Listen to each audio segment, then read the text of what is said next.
Rumpus. Story and pictures by Barbara Cooney.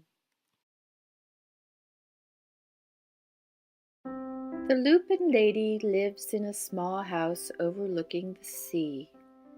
In between the rocks around her house grow blue and purple and rose-colored flowers.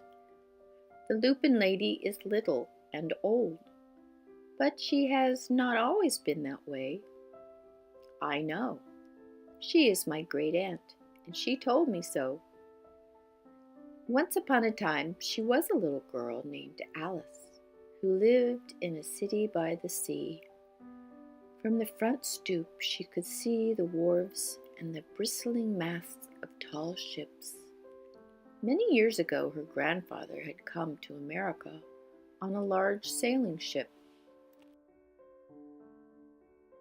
Now he worked in the shop at the bottom of the house, making figureheads for the prows of ships and carving Indians out of wood to put in front of cigar stores. For Alice's grandfather was an artist. He painted pictures, too, of sailing ships and places across the sea. When he was very busy, Alice helped him put in the skies. In the evening, Alice sat on her grandfather's knee and listened to his stories of faraway places. When he had finished, Alice would say, "When I grow up, I too will go to faraway places, and when I grow old, I too will live beside the sea." "That is all very well, little Alice," said her grandfather, "but there is a third thing you must do." "What is that?" asked Alice. "You must do something to make the world more beautiful," said her grandfather. "All right," said Alice, but she did not know what that could be. In the meantime, Alice got up and washed her face and ate porridge for breakfast. She went to school and came home and did her homework, and pretty soon she was grown up. Then my great aunt Alice set out to do the 3 things she had told her grandfather she was going to do. She left home and went to live in another city, far away from the sea and the salt air. There she worked in a library, dusting books and keeping them from getting mixed up, and helping people find the ones they wanted. Some of the books told her about faraway places. People called her Miss Rumpus now. Sometimes she went to the conservatory in the middle of the park. When she stepped inside on a wintry day, the warm, moist air wrapped itself around her, and the sweet smell of jasmine filled her nose. "This is almost like a tropical isle," said Miss Rumpus, "but not quite." So Miss Rumpus went to a real tropical island where people kept cockatoos and monkeys as pets. She walked on long beaches picking up beautiful shells. One day she met the Bapa Raja, king of a fishing village. "You must be tired," he said. "Come into my house and rest." So Miss Rumpus went in and met the Bapa Raja's wife. The Bapa Raja himself fetched a green coconut and cut a slice off the top so that Miss Rumpus could drink the coconut water inside. Before she left, the Bapa Raja gave her a beautiful mother-of-pearl shell, on which he had painted a bird of paradise and the words, "You will always remain in my heart. You will always remain in mine, too," said Miss Rumpus. My great-aunt, Miss Alice Rumpus, climbed tall mountains where the snow never melted. She went through jungles and across deserts. She saw lions playing and kangaroos jumping, and everywhere she made friends she would never forget.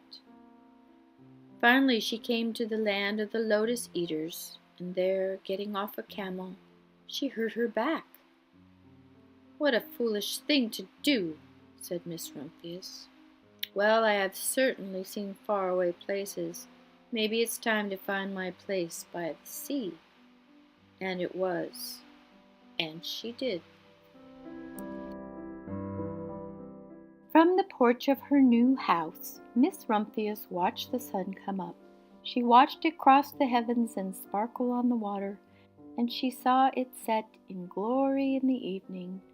She started a little garden among the rocks that surrounded her house, and she planted a few flower seeds in the stony ground. Miss Rumphius was almost perfectly happy. "But there is still one more thing I have to do," she said. "I have to do something to make the world more beautiful." "But what?" "The world already is pretty nice," she thought, looking out over the ocean.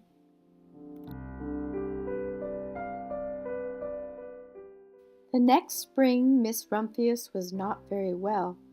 Her back was bothering her again, and she had to stay in bed most of the time.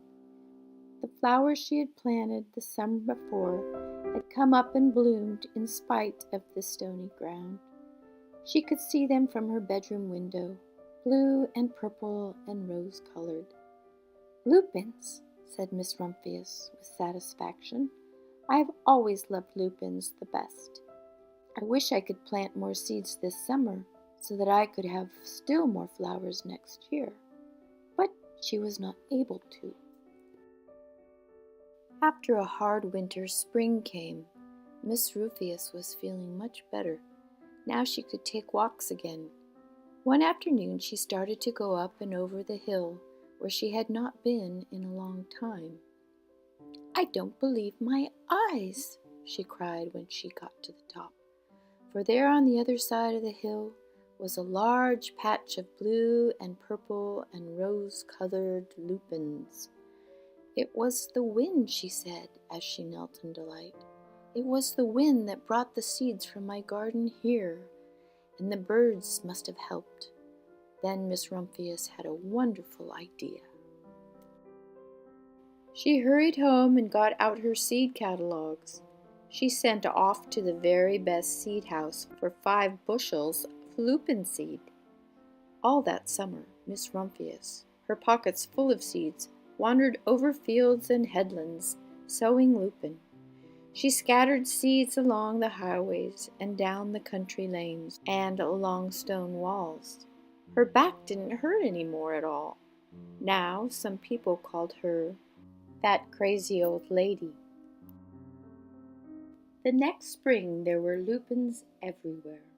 Fields and hillsides were covered with the blue and purple and rose-colored flowers. They bloomed along the highways and down the lanes. Bright patches lay around the schoolhouse and back of the church. Down in the hollows and along the stone walls grew the beautiful flowers. Miss Rumphius had done the third, the most difficult thing of all.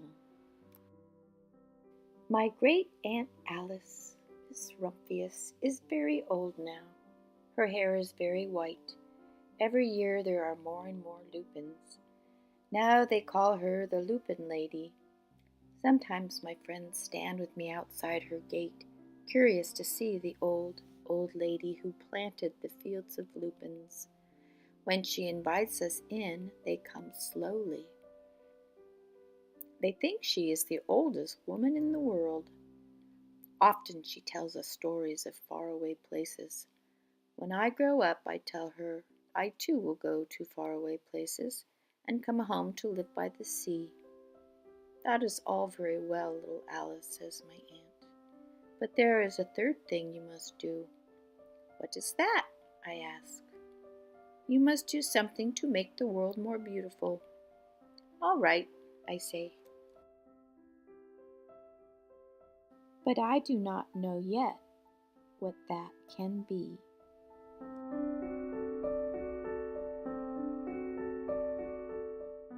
The end.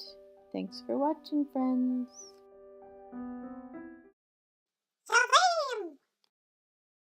Hi, friends. If you'd like a copy of Tree's Adventure Making New Friends, you can purchase it at https://www.facebook.com/ Tumpsky and Mrs. Small /shop.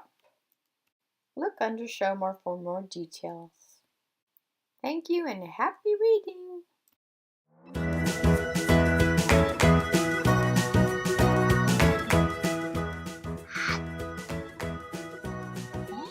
This book's on sale.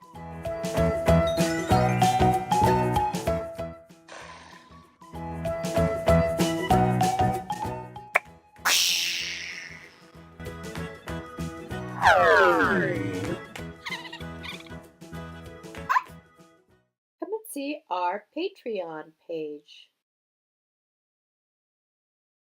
Click on Tumpsky to subscribe. Click on the next show you want to watch. Give us a thumbs up if you like us. Tap the bell to be notified of new shows.